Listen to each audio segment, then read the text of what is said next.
Jumping at a length of 4.32 meters, the bronze medal goes to Tiulari Rinchiang of West Khasi Hills.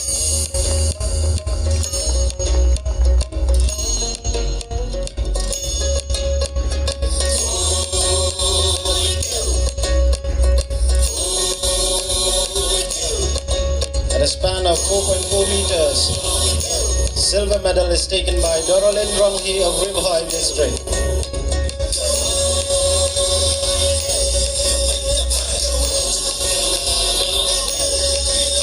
Taking away the gold medal in the 6th Meghalaya Games long jump for women this year. At a span of 4.75 meters, gold medal goes to Joy Tipul Narlok of Ribhoi district.